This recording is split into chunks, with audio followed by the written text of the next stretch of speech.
दोस्तों नमस्कार। एक नया दिन, एक नई सुबह। आपने चाय भी पी ली होगी और अखबार भी पढ़ लिया होगा। आज की हेडलाइंस और पहले पन्ने पे जरूर बदलाव की कुछ खबरें देखी होंगी।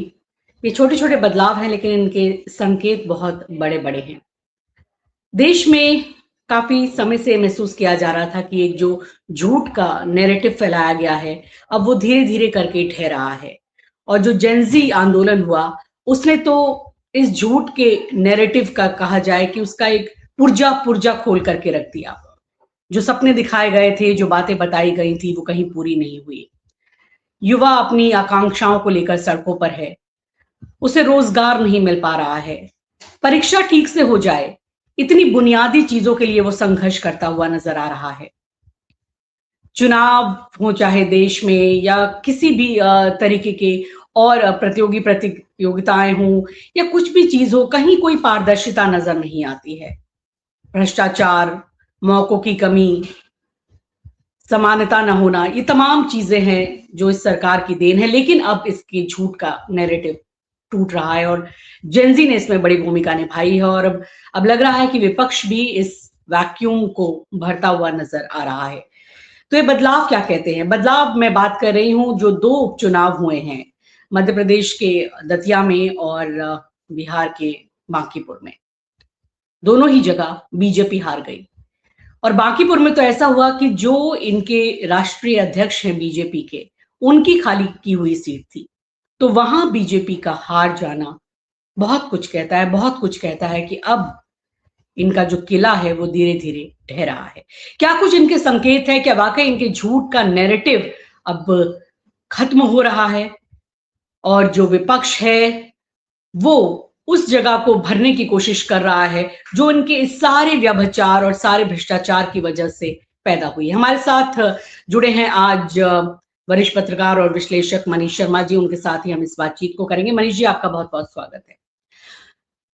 मनीष जी, आपने भी अखबारों में पढ़ा होगा, कुछ बदलाव हुए हैं। मतलब अब जो केसरिया है वो आज नजर नहीं आ रहा कि भाई बांकीपुर में तो ये था कि बीजेपी ऑफिस में लड्डू भी बने थे। खबरें मुझे वहां के पत्रकारों ने बताई थी। अब वो लड्डू पता नहीं क्या किया होगा उन्होंने, जो भी किया होगा। खैर, बात यहां बड़ी ये है कि जनता अब इनके नैरेटिव में फंस नहीं रही है। इन्होंने बहुत बड़े बड़े वादे किए, आंकड़ों को लेकर ये खेल करते रहे, चीजों को छुपाते रहे, शिक्षा व्यवस्था की ढोल पीटी, इकोनॉमिक व्यवस्था की ढोल पीटा कि हम तीसरी बड़ी इकोनॉमी बनेंगे, हमारे ये घोरे जा रहा है, विदेशों में डंका पिट रहा है। लेकिन हकीकत क्या हो रही है? बच्चों को रोजगार नहीं है, परीक्षा लीक हो रही है, छोटे छोटे बच्चों को ऐसी चीजों के लिए लड़ना पड़ रहा है कि स्कूलों में टॉयलेट नहीं है, पानी नहीं है, पीने की व्यवस्था नहीं है। सड़कें जो ये बनाते हैं, पुल जो ये बनाते हैं, पता चलता है 12वें 16वें दिन वो गिर चले जाते हैं। तो इनके झूठ का ये पुलिंदा धीरे धीरे सबके सामने जाहिर हो गया। खुल तो बहुत पहले से रहा था, लेकिन जेनजी ने सबकी आंखों को और अच्छी तरीके से खोल दिया है। आप क्या कहेंगे? ये जो दो उपचुनाव हुए हैं उनमें इनकी हार, उसको नजर में रखते हुए, साथ ही जिस तरह से पार्लियामेंट में ये सामने नहीं आ पा रहे, अपने घर के बाहर पहरेदार बड़ा इन्होंने बैठा दिए हैं। अमित शाह और नरेंद्र मोदी पार्लियामेंट में आकर विपक्ष को फेस नहीं कर पा रहे। क्या आज की डेट में विपक्ष उस वैक्यूम को फिल करता नजर आ रहा है और वाकई इनके नैरेटिव का किला क्या ढह गया है?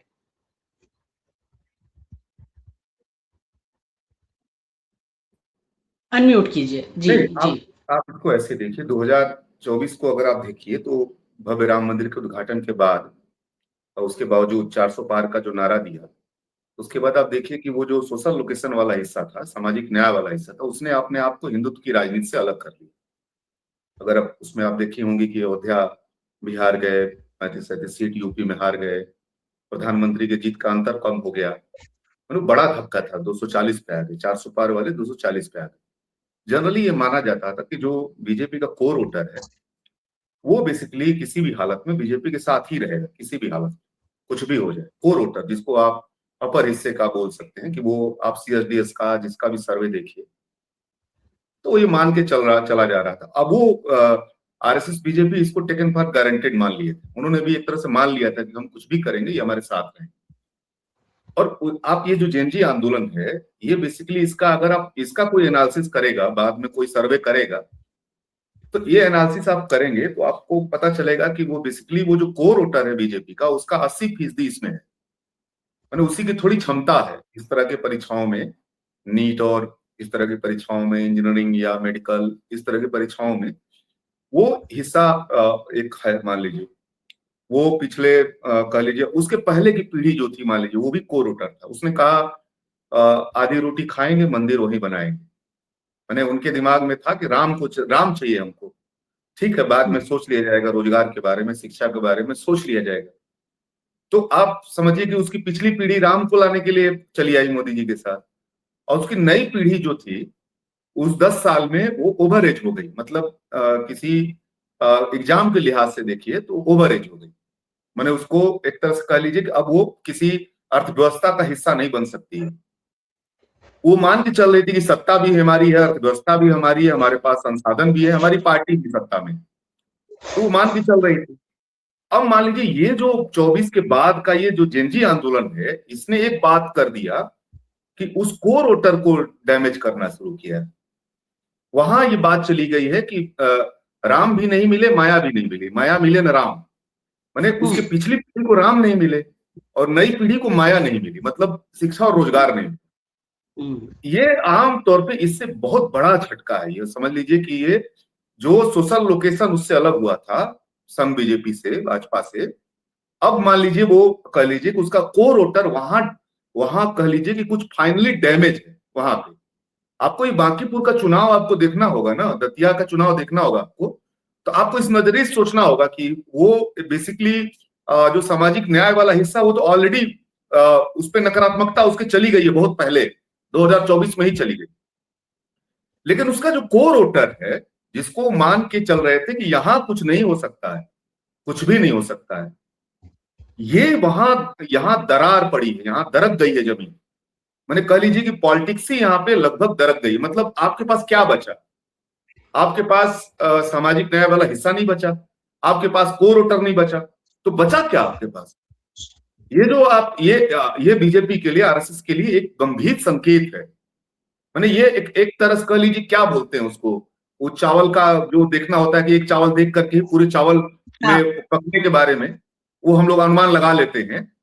बीजेपी अगर थोड़ा भी सचेत है, अगर थोड़ा भी उसके सामने अगर अभी भी वो बहुत भ्रम में नहीं है, बहुत ओवर कॉन्फिडेंस में नहीं है। देखिए जो ओवर कॉन्फिडेंस जब होता है आपका, तो आप बहुत खराब दौर में भी बहुत आपकी सकारात्मक कार्रवाइयां भी आपके लिए नकारात्मक हो जाती हैं ओवर कॉन्फिडेंस। तो अगर आप ये मान रहे हैं कि अभी भी आपका कोर वोटर आपके साथ है, तो वहां जमीन दरक गई है। इसलिए मैं पहली प्रतिक्रिया यही दूंगा कि ये बांकीपुर का चुनाव और इसको जो पकड़ा, मान लीजिए विपक्ष का जो हिस्सा पकड़ा, मध्य प्रदेश में कांग्रेस ने इसको पकड़ा और बिहार में मान लीजिए कह लीजिए प्रशांत किशोर ने पकड़ा, जो इसको समझ पाए। तो मेरा ये कहना है कि ये जो हुआ है इसको आप कह लीजिए कि अपने जो उसका स्थायी जनाधार था वहां जमीन खत्म हो रही है, उसका एक कह लीजिए कि शुरुआती किस्म का संकेत है। अब इसको कैसे हम लोग, अभी हम ये नहीं कह सकते हैं कि ये नेशन वाइड होने जा रहा है, हम ये नहीं कर सकते हैं, लेकिन उसकी गंभीर शुरुआत है। इस बात को, अगर इस संकेत को बीजेपी आरएसएस जितना जल्दी पढ़ ले और इसको विपक्ष भी जितना जल्दी पढ़ ले। जी ये आपने बात सही की कि जहां पर विपक्ष ने इस चीज को पढ़ लिया वहां पर वो उतनी पूरी फोर्स के साथ आया, ताकत के साथ आया। लेकिन बात यहां पर यह भी हो रही है कि जेनजी के बहाने लोगों ने इस बात को समझा कि जो इनका झूठा नैरेटिव है वो हमें कुछ दे नहीं पा रहा है। ये जो भी दावे करते हैं कि हम तीसरी सबसे बड़ी अर्थव्यवस्था बनने जा रहे हैं, लेकिन असल यही है कि हम ये जो है 80 करोड़ लोग जो 5 केजी के राशन वो बांट रहे हैं। जो बच्चे हैं वो मूलभूत सुविधाओं से महरूम है, उन्हें स्कूल अभी भी अच्छे नहीं मिल रहे हैं, शिक्षा करते हैं तो रोजगार नहीं मिल रहे हैं। अग्निवीर जैसी स्कीम ये लेकर आते हैं जहां पर युवाओं में एक गुस्सा है। मतलब हर तबका, बात सिर्फ जेनजी के बहाने की है और इन्होंने जो इतने झूठे नैरेटिव गढ़े जिसके बहाने से ये सत्ता में आए। आप देखिए ये एक ही चीज है कि कोल स्कैम में डॉक्टर मनमोहन सिंह को बरी कर दिया गया। मतलब इन्होंने जिस तरीके के आरोप गढ़े, विपक्ष पे जो भी चीजें लगाई, वो इनके नैरेटिव ध्वस्त हुए हैं, फेल हुए हैं। अब बुलेट ट्रेन लाने का ये सपना लेकर आए थे। आप बताइए, जब ये आए थे शुरू में ही लाए थे, और कितने साल बीत गए हैं, दशक बीत गए हैं, बुलेट ट्रेन तो अभी तक जमीन पे नहीं आई, और जापान की भाई सरकार कहती है कि आप ही की गलती है जिस वजह से नहीं आए। तो ये जो एक अंध भक्तों के बीच जो इन्होंने सारे इस नैरेटिव को फैलाया था, और वो ढोल पीट पीट के इनका नैरेटिव बजाया करते थे, और इनका एक ट्रोल मीडिया या इनका आईटी सेल उसको बार बार यकीन दिलाने की कोशिश करता था। जैसे आपने भी कहा, ठीक है रोटी नहीं है तो मंदिर तो बन गया, लेकिन अब रोटी की भूख इतनी बड़ी हो गई है, जब बच्चों को रोजगार नहीं मिल रहा है, झूठ का नैरेटिव इनका पूरा सरेआम दिख गया है कि हम जब तुलना करते हैं किसी भी देश से जो हमारे साथ ही थे, मतलब चाहे चाइना से तुलना कर ले या जो अन्य मतलब साउथ एशिया के भी कई ऐसे देशों से तुलना कर ले, तो लोग पाते हैं कि हम कहीं खड़े नहीं हैं। मैन्युफैक्चरिंग में हम लोग फेल है, हमारे पास रोजगार नहीं है, एआई में देखा जाए तो जो सपने दिखाए थे वो कहीं नहीं है। और अब जब 13-14 साल बीत गए, इनके सपने कहीं पूरे नहीं हुए, लोगों को जन आकांक्षाओं की भरपाई नहीं हुई, उल्टा और बुरे से बुरे हालात हो गए। अब ये और क्या कर रहे हैं, 2047 का सपना दिखा रहे हैं कि हम 2047 तक भी रहेंगे और तब जाके तुम्हारे उन सपनों को पूरा करेंगे। कोई बात नहीं, इन्होंने तो ये कहा था किसानों की आय दुगनी तिगनी पता नहीं कितनी हो जाएगी, लेकिन उन किसानों का क्या हो रहा है वो सच्चाई सबके आगे है। किसान भी आए थे धरना देने के लिए, प्रदर्शन करने के लिए, और जिस तरह से इन्होंने अमेरिका में जाकर जो समझौते किए, जिस तरीके से लोगों पे बोझ लादा, टैक्स के बोझ लादे, तो सब इनका नैरेटिव इस तरीके से ध्वस्त हुआ है पूरी तरह से। आपने जो बड़ी बात उठाई, विपक्ष मतलब सेलेक्टिव होके तो चीजों को देख रहा है, पढ़ रहा है, जीत रहा है। राहुल गांधी भी बहुत कुछ कर रहे हैं, कांग्रेस भी प्रयास कर रही है, पार्लियामेंट के अंदर भी हो रहा है, पार्लियामेंट के बाहर भी हो रहा है, लेकिन बात वही, क्या वो जो संस्थाएं जो सब इनकी मुट्ठी के अंदर हैं और जो सारी चीजें हैं, क्या वो भी तिलिस्म टूटेंगे? क्योंकि बड़ी बात यही है, मैं चर्चा कर रही थी अभी कहीं किसी पत्रकार से, उनका कहना था कि उन संस्थाओं में बैठे लोगों को भी सोचना होगा कि उनकी देशभक्ति कहाँ है। क्या सत्तारूढ़ पार्टी के साथ, सरकार के साथ, क्या देश की जनता के प्रति भी कोई जवाबदेही बनती है? चाहे वो जुडिशरी है, चाहे वो चुनाव आयोग है, चाहे वो तमाम ऐसे संगठन हैं।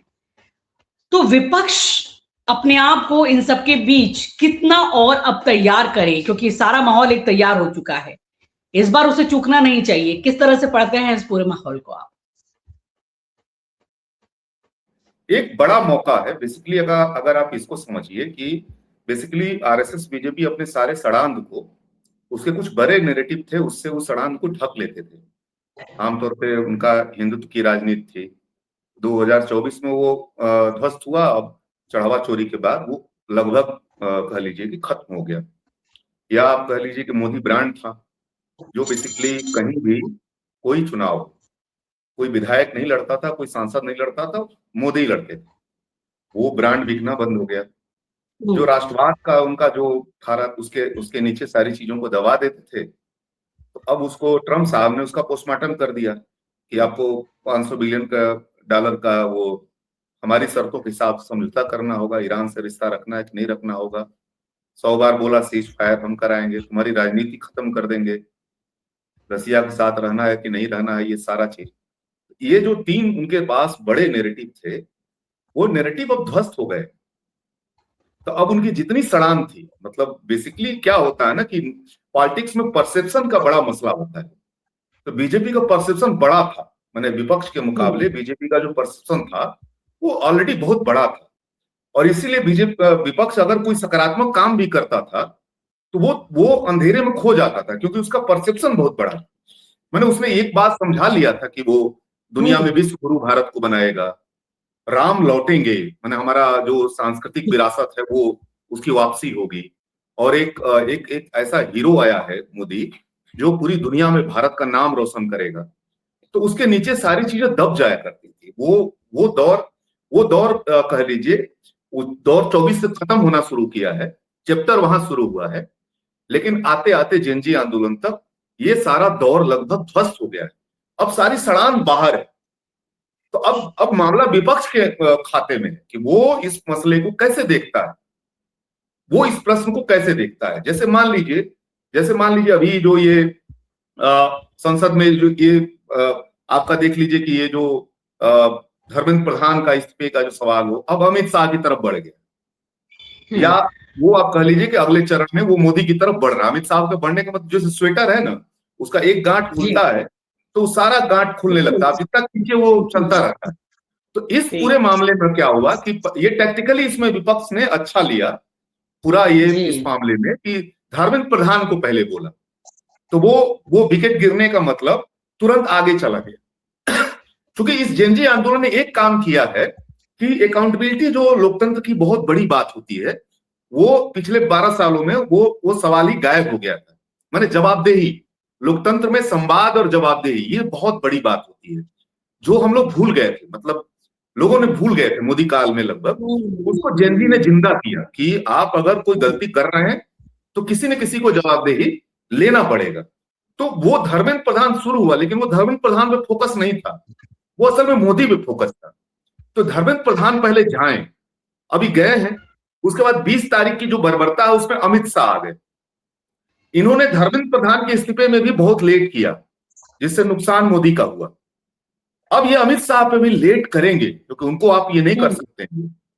तो ये मामला इसी टैक्टिक्स में चला जाएगा मोदी की तरफ। मेरा ये कहना है कि ये विपक्ष के पास अब ये है कि बेसिकली जो अर्थव्यवस्था का फेल्योर है, जो राम के नाम पे जो लूट है उसका जो फेल्योर है, और ये जो राष्ट्रवाद के नाम पे जो अमेरिकी दलाली है, ये जो सवाल है, और रोजगार शिक्षा के नाम पे 150 पेपर लीक है। इस सवाल को केवल संसद तक सीमित नहीं करना चाहिए। विपक्ष के सामने अब ये सवाल, उसको जनता के बीच में, क्यों चुनाव में ही क्यों खाली रैली करेंगे आप? 50 रैलियां 100 रैलियां केवल चुनाव में ही क्यों करेंगे? ये चुनाव राजनीति केवल चुनाव तक सीमित क्यों करेंगे? क्योंकि ये जो फासिस्ट सरकारें जो होती हैं, उससे मुकाबला केवल आप चुनाव के मोर्चे पे नहीं कर सकते। फासिस्ट शक्तियों से हमेशा दुनिया में आपने देखा होगा कि उसका हमेशा सड़क से मुकाबला हुआ। जैसे ये विपक्ष उस दौर में नहीं कर पाया तो किसान आंदोलन खड़ा हो गया सड़क पे, उसने पीछे ढकेला। उसके बाद आप देखिए कि वो एनआरसी आंदोलन उसके पहले खड़ा हुआ, उसने पीछे ढकेला। आप उसके बाद देखिए SC ST एक्ट को खत्म करने की कोशिश की गई, देश भर में दलित नौजवान उतरे, संशोधन करना पड़ा, 13 पॉइंट रोस्टर में पीछे हटना पड़ा। और अब ये जेनजी ने कहा कि धर्मेंद्र प्रधान जाओ, तो सड़क ने हल किया। विपक्ष को यह पकड़ना चाहिए, जो राहुल गांधी बोल भी रहे हैं, जो अच्छा लगा हमको। राहुल गांधी ने एक बात बोली कि इस सरकार को शिकस्त देने के लिए चुनाव तक सीमित नहीं रहना होगा। ये बयान है उनका, अगर आप ध्यान दें। उस दिन मुझको लगा कि ये बात, इसका मतलब जो मेन स्ट्रीम विपक्ष है वो भी इस बात को पकड़ने लगा है कि संस्थाओं को जिस तरह से कैप्चर किया गया है केवल चुनाव से नहीं हुआ। और अभी 10-12 साल का इतिहास आप देखेंगे अगर, तो सड़क ने ही बार बार इस सरकार को पीछे ढकेला है। चुनाव में तो लौट आते हैं, क्योंकि आमतौर पे माना गया है कि वो जिस तरह से जुडिशरी का हाल है उस पर कभी हम लोग बात मत करेंगे। चुनाव आयोग की बात है, ईडी CBI की बात है, नौकरशाही की बात है, पुलिस की तंत्र की बात है, वो तो कैप्चर कर लिया गया। जनता को थोड़े कैप्चर कर लेंगे आप, तो सड़क को थोड़े कैप्चर कर सकते हैं आप। तो विपक्ष को ये जो सुपर फेल्योर है और ये जो नैरेटिव का ध्वस्तीकरण है और सड़ांध जो बीजेपी RSS का, वो सब अब लोगों को दिखने लगा है, उनके कोर वोटर को भी दिखने लगा है, नॉर्मल लोगों को भी दिखने लगा है। इसको केवल संसद तक सीमित नहीं करना चाहिए। ये बांकीपुर का चुनाव भी ये बात कह रहा है और दतिया का चुनाव भी ये बात कह रहा है कि विपक्ष को इस पूरे मामले को लेकर के चुनाव का इंतजार नहीं करना चाहिए। ये जो सुपर फेल्योर है RSS बीजेपी का, जो देश के साथ गहरा जो देश में आक्रोश है, उसके सड़ांध को देश के सामने लेकर के जाना चाहिए। जी बिल्कुल, ये बात आप कह रहे हैं कि इनकी परतें तो पूरी तरह से खुल गई हैं और जेनजी ने उसको खोला भी है। अब विपक्ष को ये जो जन आकांक्षाएं हैं उसको सही तरीके से सही दिशा में लेकर जाना है, और उसका तो अंतिम परिणति यही है कि भाई इस सरकार से तो सब कोई परेशान है, अब इनसे कोई बदलाव की भी उम्मीद नहीं है, क्योंकि ये उसके नाम पर भी आंखों में धूल झोंकने का काम करते हैं। अब जब जेनजी ने कहा, जो आंदोलन किया, धर्मेंद्र प्रधान को तो हटाया, वो तो चलिए एक सिंबॉलिक है।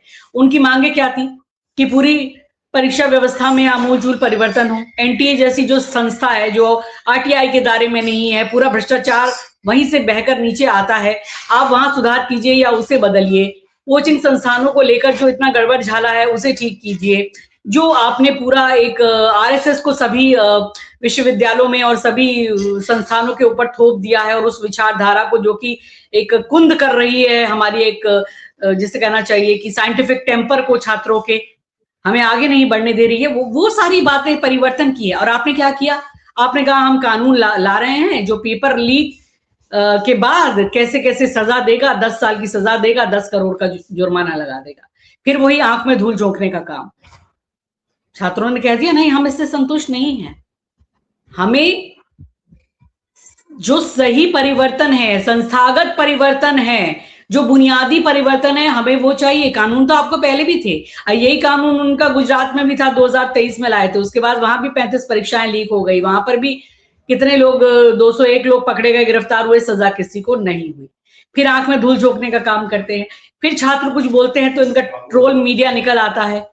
किसी ने आपसे कहा नहीं है कि हमें माफ करो, ये छात्रों को माफ करने के लिए आ जाते हैं। बड़प्पन क्या होता है? बड़प्पन ये होता है कि आप माफी मांगते, जो छात्रों के साथ जो बर्बरता हुई उसके लिए जिम्मेदारी तय करते। ये कहा जा रहा है कि ये नासमझ छात्र हैं। अरे नासमझ छात्र हैं जिन्होंने पूरी दुनिया में बता दिया कि लोकतंत्र क्या होता है, अगर हम सड़क पर आ जाएं तो हम कुछ भी करा सकते हैं। बात यहाँ बड़ी ये है कि ये तो एक बहाना था। जेंजी, जो जेन एक्स भी हैं, जो मिलेनियल्स भी हैं, जो उससे पहले की भी जनरेशन है, बूमर्स भी हैं, वो भी यही महसूस कर रहे हैं कि हमें छला गया है। और जेंजी ने बताया कि तुम्हें छला गया है, तुम बेवकूफ थे, तुम कुछ समझ नहीं पाए, तुम इनकी अंधी बातों में आए, तुम हिंदू मुस्लिम का सारा चीजों में फंसते रहे। हम नहीं फंसेंगे, हमने इनकी सच्चाई जान ली है। हमको भी वो तरक्की चाहिए जो दूसरे देश कर रहे हैं, हमें झूठी बातें नहीं चाहिए। तो बात ये है कि इनका नैरेटिव भी फेल हुआ है, इनके अंदर खाने भी एक नेतृत्व की लड़ाई चल रही है, और विपक्ष भी इनको घेर रहा है। लेकिन फिर भी मुझे ये लगता है कि केवल एक कांग्रेस, एक राहुल गांधी, या एक कहीं प्रशांत किशोर, या एक कहीं कोई और ऐसा नेता, या एक कहीं कोई अखिलेश यादव, इससे पूरी कहानी पलटेगी नहीं पलटेगी। जनता तो सड़क पे आई है, लेकिन तय सब कुछ होता है, वो तो चुनाव से तय होता है ना। सत्ता तो ऐसे नहीं बदलेगी केवल। ठीक है, एक डर बैठा है, लेकिन लीड तो एक विपक्ष को इसमें लेनी है। जो जन आकांक्षाएं हैं उनको सही तरीके से उस मकाम तक ले जाना है। क्या लग रहा है कि अभी भी विपक्ष अपने अपने कोनों में, अपनी अपनी जगहों में रहकर ही काम कर रहा है? कई जगह उनको बहुत कुर्बानियां भी देने की जरूरत है, कि मतलब ये ना सोचे कि कल को यूपी का चुनाव है तो फिर वही बात आ जाए, कांग्रेस को कितनी सीटें तो समाजवादी को कितनी सीटें, तो हमारे ये छोटे छोटे स्वार्थ, या हम किन आरोपों में घिरे हुए हैं, कहीं कोई समझौता। क्या हुआ? आरजेडी आज क्या किया बिहार में? आरजेडी ने बिहार में जो किया, क्यों वो विपक्ष का चेहरा वहां गायब होकर वो स्पेस क्यों प्रशांत किशोर ने भर ली है? आप नहीं कर पाए ना, आप छात्रों युवाओं के साथ नहीं खड़े हो पाए, केवल एक राहुल गांधी ही खड़े होते रहेंगे। बाकी पार्टियां भी ये सोचे। हाँ बताइए। नहीं, इसमें देखिए एक बेसिक बात है कि विपक्ष अभी भी बीजेपी आरएसएस को, विपक्ष का एक बड़ा हिस्सा, मैं सबकी बात नहीं कर रहा हूं, और कह लीजिए कि नागरिक सिविल सोसाइटी का भी एक बड़ा हिस्सा, आमतौर पे जो इस तरह के कह लीजिए सामाजिक आंदोलनों का एक बड़ा हिस्सा, आरएसएस बीजेपी को एक नॉर्मल पार्टी की तरह देखने का उनका एक नजरिया है। उसको एक फासिस्ट वो रिजीम है, वहां से वो नहीं देखते हैं जनरली उसको। एक जैसे मान लीजिए, जनरली आप ऐसे सोचिए कि बेसिकली अभी जो जितनी पार्टियां हैं आरएसएस बीजेपी को छोड़, उनका जो भी बहस है, मुद्दा है, वो संविधान के मातहत रहते हुए बहस मुद्दा है, और उनका डिबेट संविधान के मातहत रहते हुए ही सारा विरोध है, सारा चीज है। वो संविधान को बदलना नहीं चाहते, वो संविधान की जगह कोई मनुस्मृति नहीं लाना चाहते, वो चेंज नहीं करना चाहते, वो पीछे नहीं लौटना चाहते हैं, कम से कम उनका एक डिबेट। ये बात समझनी होगी कि आरएसएस बीजेपी क्यों आई है। आरएसएस बीजेपी बेसिकली इस लोकतंत्र के साथ उसका कोई रिश्ता नहीं, उसका उसकी लेगेसी हिटलर तक जाती है, मुसोलिनी तक जाती है। वो बेसिकली जब संविधान आ रहा था उस समय भी वो कह रहे थे कि दुनिया का सबसे बढ़िया संविधान हमारे पास ऑलरेडी है, वो मनुस्मृति को उन्होंने बोला। अब आप कल्पना कर सकते हैं कि वो कहाँ जाना चाहते थे। वो बार बार खुलेआम बोलते हैं कि हम, भारत एक हिंदू राष्ट्र है, वो बोलना चाहते हैं खुलेआम। ये आमतौर पे आप नॉर्मल किसी पार्टी को बोलते हुए आप नहीं देखेंगे। आप ये भी नहीं देखेंगे कि लंबे समय तक उन्होंने झंडे को स्वीकार नहीं किया, तिरंगे झंडे को। उन्होंने कहा कि ये अपशकुन है, अपशकुन है, 3 रंग अपशकुन है, 2002 तक नहीं किया। तो अभी भी उसको एग्जॉर्ब थोड़े कर पा रहे हैं, क्योंकि उनकी हिस्ट्री ऐसी थी। जनता में एक बात चली गई थी, जिसे मान लीजिए 2024 का सवाल था, वो केवल संविधान 400 पार से संविधान को बदलना है, सिर्फ वहां से थोड़े पकड़ा। उनकी हिस्ट्री को और वर्तमान से कोरिलेट किया, मैंने हिस्ट्री में क्या चाहते थे और अभी वो 400 पार की नारा क्यों कह रहे हैं। मेरा मानना है कि अभी भी विपक्ष का बड़ा हिस्सा उसको एक नॉर्मल पार्टी की तरह ले रही है, उसको फासिस्ट पार्टी के बतौर। आप देखिए ना, उनके सरसंचालक जितने शुरुआती हैं वो कह रहे हैं भारत को हिटलर जैसा नेता चाहिए। भारत में उसने कहा कि जो हिटलर की जातीय शुद्धता का जो सिद्धांत था, वो भारत में भी इसकी जरूरत है। जातीय शुद्धता मतलब समझ रही है, यहाँ माइनॉरिटी का सफाया, जैसे वहां आप कह लीजिए नाजी जर्मनी में जो यहूदियों का सफाया जो गैस चेंबर में जो कर रहे।